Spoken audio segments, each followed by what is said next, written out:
আজকের গল্পটি শুনে আপনি আপনার চোখ থেকে পানি ফেলতে বাধ্য হবেন। তো আশা করি গল্পটি শুনে আপনাদের অনেক ভালো লাগবে। তো পুরো গল্পটি শুনুন। আমার পাশের বাসার একটা মেয়ে, নাম মিম, আর আমার নাম ইমন। মিম আর আমি দুজনেই খুব ভালো বন্ধু, বলতে পারেন একজন আরেকজনকে ছাড়া চলে না। হঠাৎ করে একদিন আমি মিমকে মজা করতে করতে বললাম, মিম, আই লাভ ইউ। ও বলে, শোন ইমন, আমি তোকে ভালোবাসতে পারবো না, তুই শুধু আমার বন্ধু। এই কথা বলেই চলে গেল, আটকাতে পারলাম না। এভাবেই দিন যেতে লাগলো, কিন্তু মিম তো আমাকে ভালোবাসে না। কি যে করি। বলতে বলতে মিমের ফোন। ওই ইমন, কি করছ? তোর কথাই ভাবছিলাম মিম। চুপ থাক, খাইছস? না, তুই খাইছস মিম? হ্যাঁ খাইছি। তুই এখনই খেয়ে নে, আর মাঠে তাড়াতাড়ি আয়।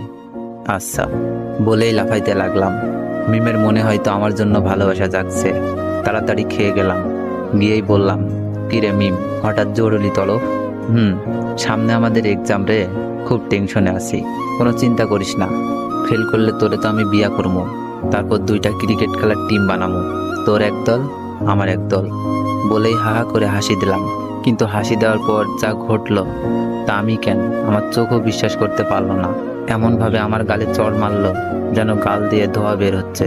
চড়টা মেরেই মিম বলা শুরু করলো, তোকে বন্ধু করেই জীবনে বড় ভুল করেছি, আজ থেকে আমাদের বন্ধুত্ব এখানেই শেষ। বলেই চলে গেল। আর আমার চোখ দিয়ে বৃষ্টির মতো পানি পড়ছে। কিছুই বুঝতে পারলাম না, খুব খারাপ লাগছে। শেষমেশ বন্ধুত্বটাও শেষ। কেমন জানি স্বপ্ন স্বপ্ন লাগছে, তাও কিছুই করার নেই। অশ্রু ভরা চোখ আর বুক ভরা কষ্ট নিয়ে বাসায় আসলাম। এসেই শুয়ে পড়লাম। বালিশটাও ভিজে গেছে। পুরনো স্মৃতিগুলো মনে পড়ছে।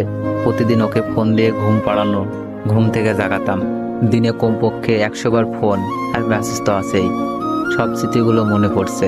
আমাদের বন্ধুত্ব শেষ হলেও আমি ঠিক আগের মতোই ফোন দিতাম, মেসেজ দিতাম। মিম খুব বিরক্ত ফিল করত, তারপরও কথা বলতে চাইতাম। হঠাৎ একদিন দেখলাম মিম পার্কে বসে এক ছেলের সাথে হেসে হেসে কথা বলছে, যেন কলিজাটা ছিঁড়ে যাচ্ছে। তাই বাসায় এসে পড়লাম। বুকটা ব্যথা করছে, তাই ভাবলাম মিমকে একটা ফোন দিই। অনেকবার কল হওয়ার পর রিসিভ করলো।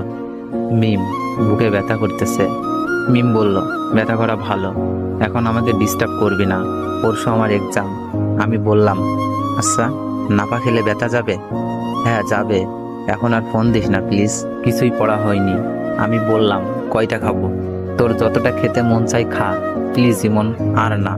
আমি এবার বললাম, লাস্ট একবার, ভালোবাসিস?